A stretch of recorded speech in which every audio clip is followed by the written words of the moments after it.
श्री रामकृष्ण भक्त मालिका बलराम बोस द्वितीय भाग। जय ठाकुर जय मां। बाह्य पूजा के समान ही कुछ समय बाद अहिंसा धर्म के पालन के बारे में भी बलराम का मत परिवर्तित हुआ था। इसके पहले दूसरे समय की बात तो दूर रही, उपासना के समय भी मच्छरों आदि द्वारा तंग किए जाने पर वे उन पर आघात नहीं कर पाते थे। सोचते कि इससे महा अधर्म होगा। ऐसी परिस्थिति में एक दिन सहसा ही उनके मन में आया कि हजारों तरह से विक्षिप्त मन को श्री भगवान में लगाना ही धर्म है, ना कि मच्छर आदि कीट पतंगों की जीवन रक्षा में उसे लगाए रखना। अतः दो चार मच्छरों को मारकर भी यदि चित्त को कुछ समय के लिए उनमें एकाग्र किया जा सके तो उससे अधर्म तो नहीं, लाभ ही अधिक होगा। वे कहा करते थे, अहिंसा धर्म के पालन के प्रति मन का जो इतने दिनों का आग्रह था वह ऐसे विचार के फलस्वरूप दूर तो हो गया, किंतु फिर भी चित्त उस विषय में पूरी तरह से संदेह मुक्त नहीं हुआ। अतः ठाकुर से यह बात पूछने के लिए मैं दक्षिणेश्वर चला। दक्षिणेश्वर पहुंचकर मैं ठाकुर के कमरे के द्वार तक गया, परंतु अंदर जाने के पहले दूर से ही उन्हें जो करते देखा उससे मैं स्तंभित रह गया। देखा कि वे अपने तकिए में से खटमल ढूंढकर मार रहे हैं। पास जाकर प्रणाम करते ही वे बोले, तकिए में बड़े खटमल हो गए हैं, जो दिन रात काट काट कर चित्त विक्षेप और निद्रा में बाधा पहुंचाते हैं, इसीलिए मार रहा हूं। पूछने को और कुछ भी नहीं बचा। ठाकुर के वचन तथा कार्य ने मन का संशय दूर कर दिया, पर मैं विस्मित होकर सोचने लगा कि पिछले 2-3 वर्षों से मैं जब चाहे तब इनके पास आता रहा हूं, दिन में आकर रात में लौटा हूं, संध्या को आकर प्रायः आधी रात को विदा ली है।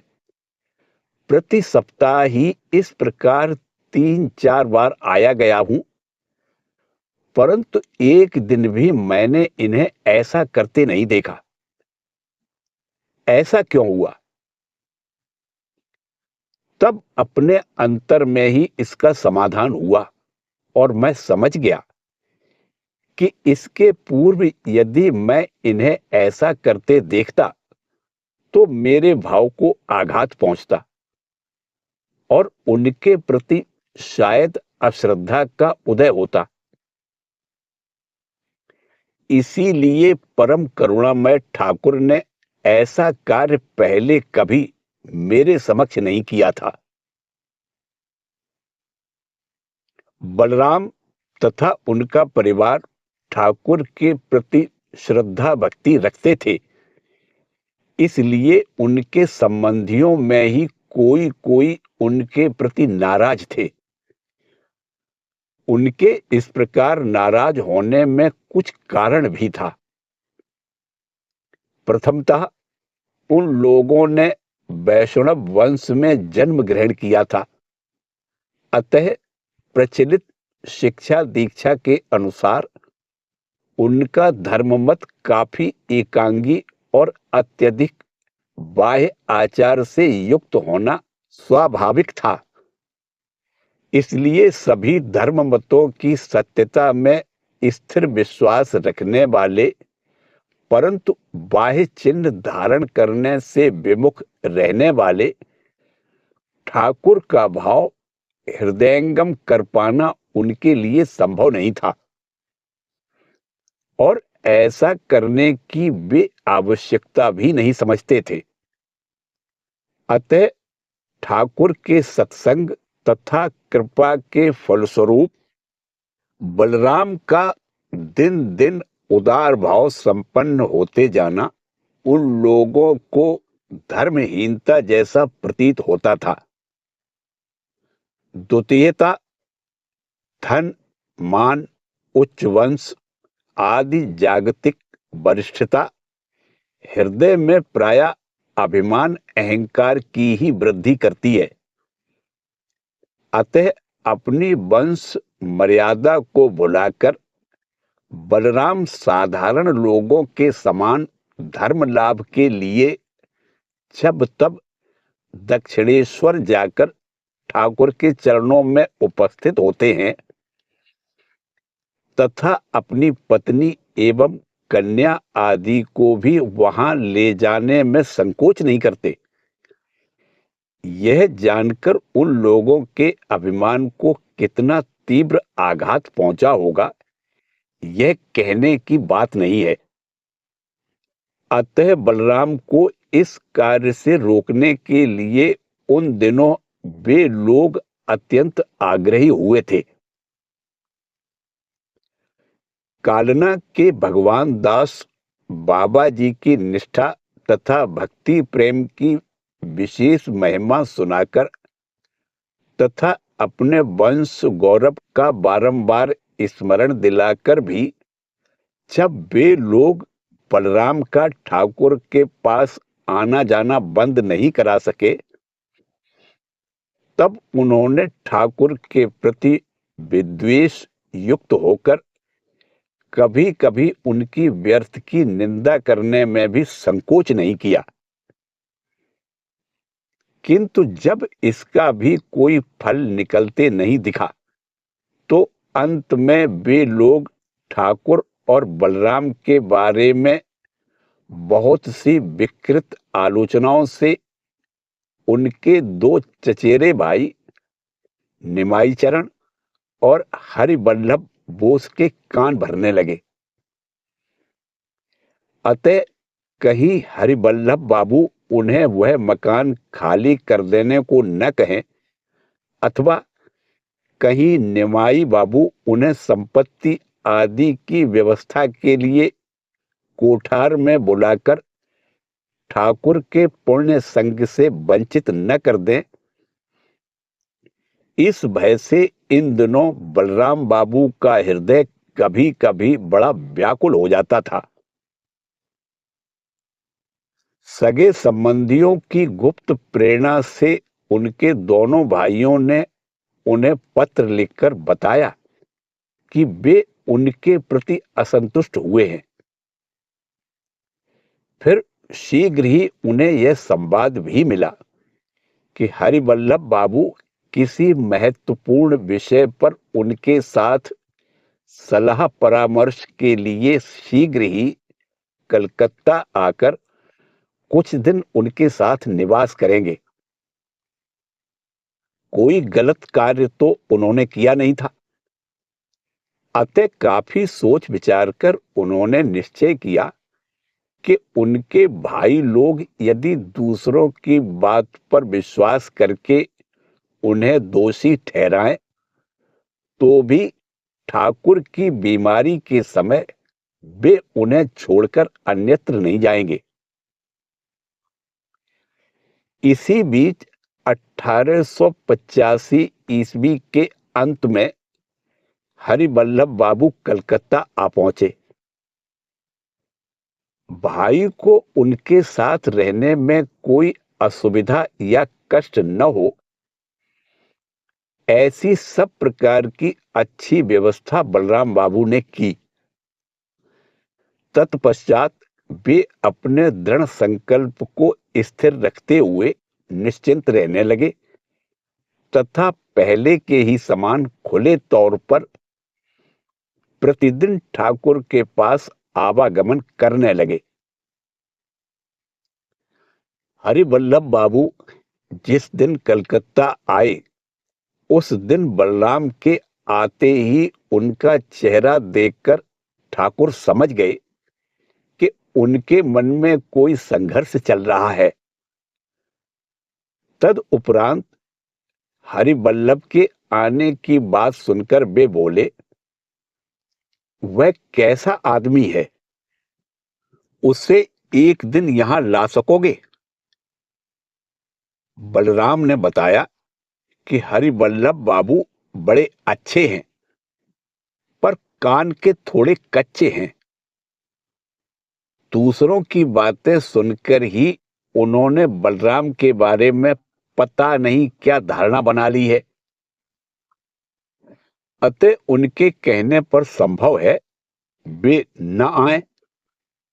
तब ठाकुर ने गिरीश चंद्र की सहायता ली। हरिवल्लभ बाबू गिरीश के लंगोटिया यार थे।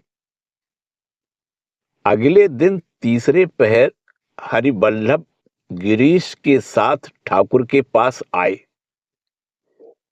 ठाकुर ने उनका अत्यंत सगे के समान स्वागत किया तथा मधुर व्यवहार द्वारा उन्हें संतुष्ट किया। उस दिन ईश्वरीय चर्चा के बाद मधुर भजन हुआ, जिसे सुनकर ठाकुर को समाधि हुई तथा उपस्थित युवकों में भी दो चार को भावांतर हुआ। इतना ही नहीं, अन्यथा धारणा लेकर आने पर भी ठाकुर की उस मर्म स्पर्शी वाणी को सुनकर तथा उनके दिव्य भाव से दीप्त मुखमंडल को देखकर हरिवल्लभ का हृदय विह्वल हो उठा और उनके नेत्र से अश्रु बहने लगे।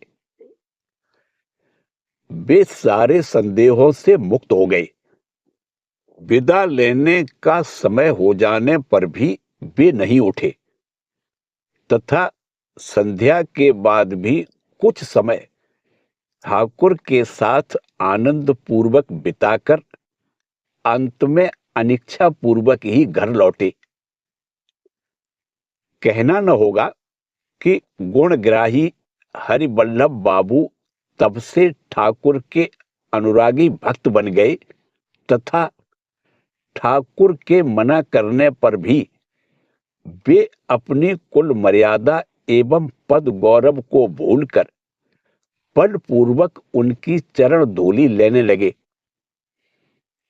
इस प्रकार बलराम के जीवन की महाविपत्ति टल गई। 1882 ईस्वी के प्रारंभ से ठाकुर के शरीर त्याग तक बलराम का द्वार श्री रामकृष्ण देव तथा उनके भक्तों के लिए सदा उन्मुक्त रहता था।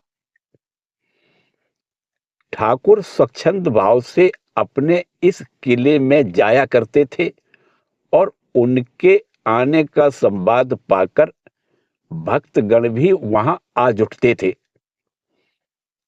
जिससे वह मकान आनंद से पूर्ण हो उठता था।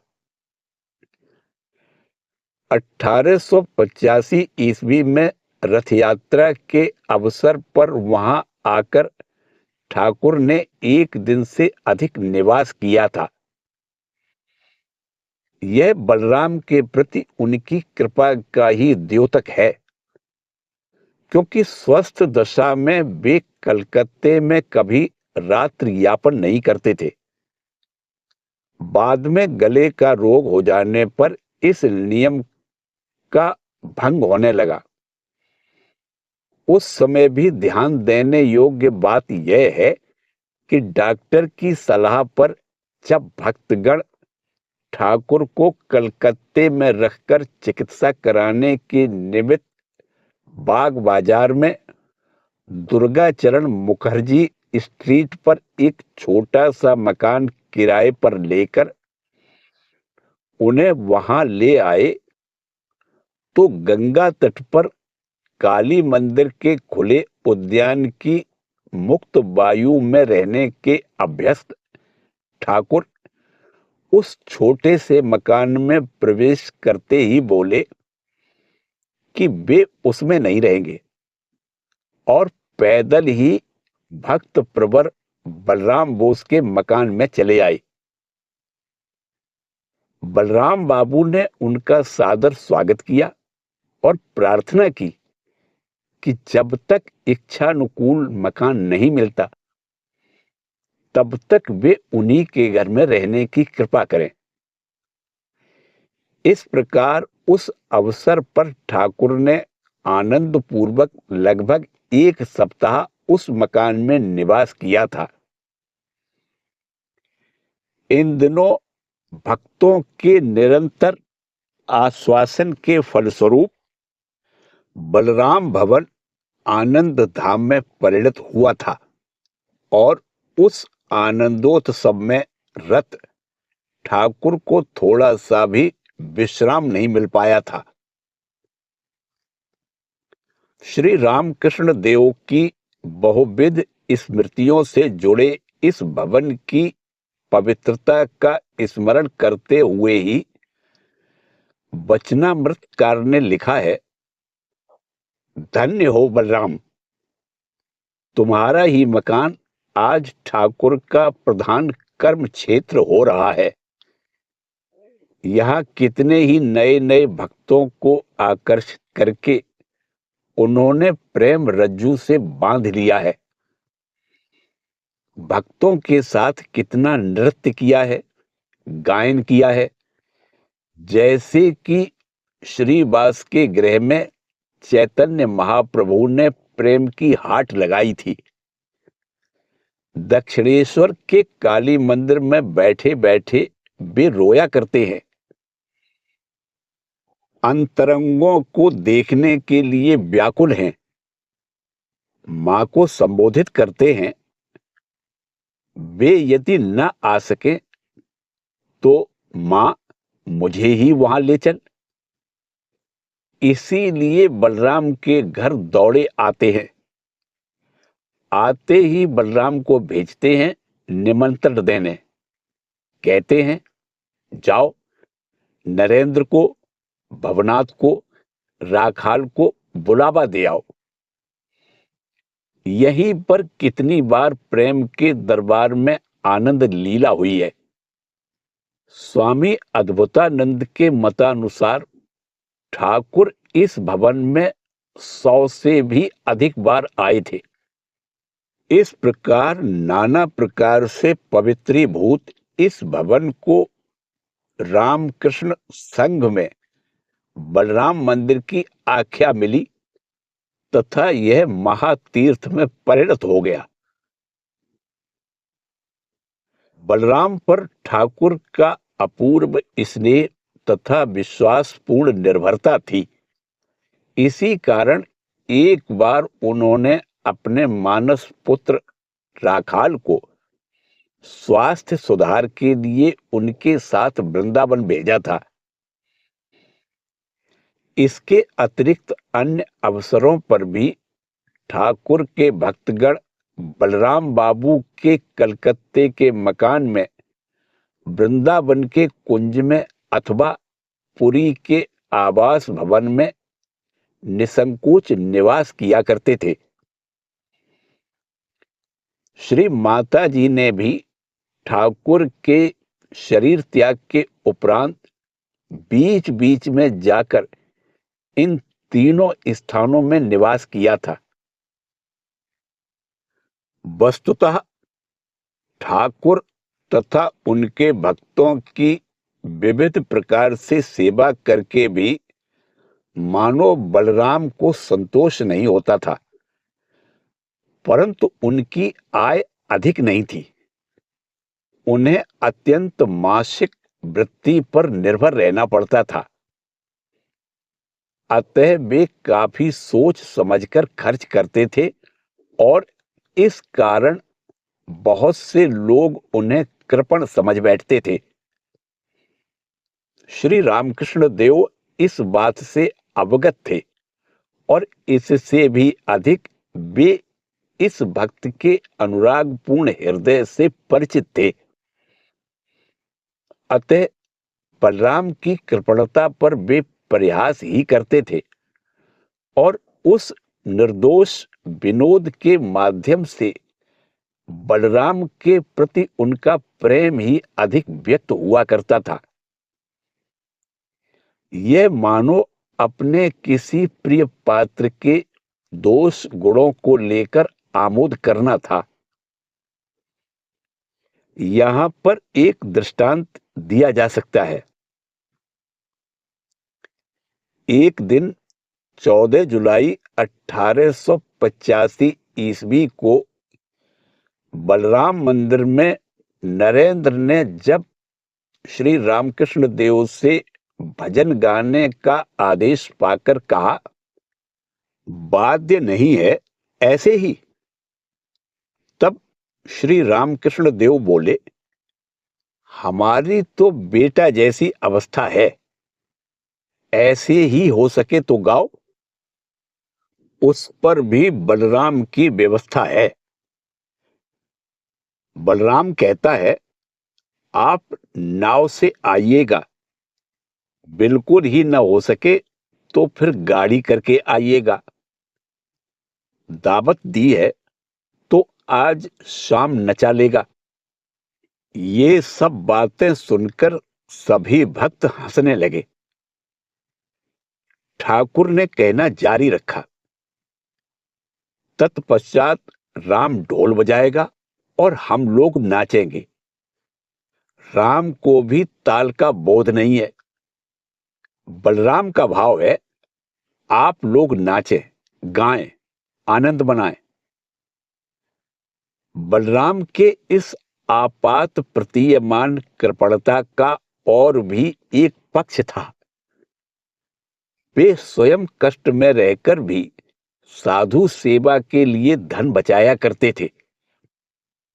इसीलिए लाटू महाराज ने एक बार जब उन्हें छोटे से बिस्तर पर सोते देखकर बड़े बिस्तर का उपयोग करने की सलाह दी तो उन्होंने कहा, मिट्टी की देह तो मिट्टी में ही मिल जाएगी, पर बिस्तर का पैसा तो साधु सेवा में लगेगा। धीरे धीरे बलराम के कई सगे संबंधी ठाकुर के पास आए थे। इनका हम पहले उल्लेख कर चुके हैं, परंतु इतना कहने मात्र से बलराम के परिवार का पर्याप्त परिचय देना नहीं हुआ। बलराम के अनेक संबंधी केवल भक्त ही नहीं, ठाकुर के अत्यंत घनिष्ठ पार्षदों में से थे। बलराम के साले श्रीयुत बाबू राम ही हमारे सुपरिचित स्वामी प्रेमानंद हैं, जो ईश्वर कोटि में आते हैं। बलराम की सहधर्मिणी कृष्ण भाविनी के बारे में श्री रामकृष्ण देव ने एक बार कहा था कि वे श्रीमती राधा रानी की 8 सखियों में प्रमुख हैं। उन्हीं के प्रयत्नों से बलराम मंदिर में सपार्षद श्री रामकृष्ण देव की सेवा आदि की सुव्यवस्था हुआ करती थी। बलराम बाबू के भाई हरिवल्लभ बाबू से आप पहले ही परिचित हो चुके हैं। पिता राधा मोहन बोस भी अनेकों बार श्री रामकृष्ण देव के दर्शन पाकर धन्य हुए थे। श्री रामकृष्ण देव की कृपा पाकर मुग्ध हुए बलराम ने अपने धर्म प्राण पिता को इस अमृतपान से वंचित रखना अनुचित समझकर उन्हें वृंदावन से बुला लिया था। वृद्ध बोस महाशय ने भी इस सुयोग का अच्छा सदुपयोग किया था। बलराम के 3 संतानें थी, भुवन मोहिनी, रामकृष्ण और कृष्णमयी। प्रथम कन्या भुवन मोहिनी ने 1884 ईस्वी के अंत में शरीर त्याग दिया। इनमें से सभी श्री रामकृष्ण देव का दर्शन पाकर धन्य हुए थे तथा भक्त सेवा की धारा को आजीवन अक्षुण्ण रखा था। अतः ऐसा संप्राण भक्त परिवार जगत में दुर्लभ है। श्री रामकृष्ण देव इस परिवार की भक्ति पर इतने मुग्ध थे कि एक बार बलराम की गृहिणी कृष्ण भाविनी की अस्वस्थता का संवाद पाकर उन्होंने मां श्री शारदा देवी को दक्षिणेश्वर से कलकत्ते जाकर उन्हें देख आने को कहा। लज्जाशील माता जी ने सोचा कि बिना गाड़ी के जाना उचित नहीं होगा। गांव में पैदल चलने की आदत होने पर भी उन्होंने सोचा महानगर के राजपथ पर ऐसे चलने पर ठाकुर को लोग क्या कहेंगे। परंतु दैववश कोई गाड़ी नहीं मिली। इसे सुनकर ठाकुर मानो कुछ नाराज से होकर ही बोले, क्यों, पैदल ही जाना? मेरे बलराम का संसार उजड़ रहा है और तुम बिना गाड़ी के नहीं जाओगी। अस्तु एक पालकी की व्यवस्था हो गई और माता जी उसी में बैठकर बलराम मंदिर गई। श्यामपुकुर में रहते समय भी एक बार माताजी अस्वस्थ कृष्ण भाविनी को देखने पैदल गई थी। श्री रामकृष्ण देव का जब काशीपुर जाना ठीक हुआ, उस समय व्यय भार उठाने का प्रश्न आया। गोपाल चंद्र घोष के मकान का किराया 80 रुपए था। इसके अतिरिक्त और भी अनेक व्यय थे। निर्धन भक्तगण इतना धन कैसे जुटाते? अतः ठाकुर ने सुरेंद्रनाथ मित्र को मकान भाड़ा देने के लिए कहा और वे भी सानंद राजी हो गए। फिर बलराम की ओर मुड़कर ठाकुर ने कहा कि मुझे चंदे के पैसों से खाना पसंद नहीं, अतः खाने पीने का व्यय बलराम ही उठाए। बलराम भी इस पर अत्यंत आनंद पूर्वक सहमत हुए। ठाकुर के लीला संवरण के पश्चात ठाकुर के त्यागी संतानगण कई विषयों में बलराम पर निर्भर रहते थे। चिकित्सा आदि के निमित्त अथवा अन्य कारणों से त्यागी युवकगण प्रायः ही उनके भवन में निवास किया करते थे। वस्तुतः सभी विषयों में वे मठ के यथार्थ मित्र थे। बराहनगर मठ के प्रारंभिक दिनों में एक दिन बलराम बाबू ने मठ में जाकर देखा कि मठ के भ्रातागण केवल साग पात खा रहे हैं। घर लौटते ही उन्होंने अपनी गृहिणी से कहा कि वे साग पात के अतिरिक्त और कुछ नहीं लेंगे। गृहिणी ने सोचा कि संभवतः वे अम्ल पीड़ा के कारण ही ऐसा कह रही हैं। परंतु बलराम बाबू ने बताया कि मठ के साधुओं की परिस्थिति को देखने के पश्चात उनके मन में अन्य व्यंजनादि के प्रति कोई रुचि नहीं रह गई है। इसके बाद से वे ठाकुर सेवा के लिए प्रतिदिन 1 रुपया देने लगे और बाबूराम महाराज से अनुरोध किया कि वे मठ के सारे समाचार उन्हें देते रहे। इसके अतिरिक्त वे मठ के रसोइये से भी संवाद लेते हुए मठ का सारा अभाव दूर करते रहते थे। उन्होंने जब अंतिम बार रोग शैया ग्रहण की तो इन्हीं सब बातों को स्मरण करते हुए स्वामी विवेकानंद तुरंत वाराणसी से कलकत्ता चले आए और स्वामी शिवानंद आदि उनकी सेवा में लग गए। परंतु होने को कौन टाल सकता है। ठाकुर के अन्य एक घनिष्ठ पार्षदों के समान ही बलराम ने भी अल्प आयु में ही शरीर त्याग दिया। इसी के साथ श्री रामकृष्ण देव के परम भक्त बलराम बोस के जीवन वृतांत का द्वितीय एवं अंतिम भाग समाप्त होता है। जय ठाकुर, जय मां।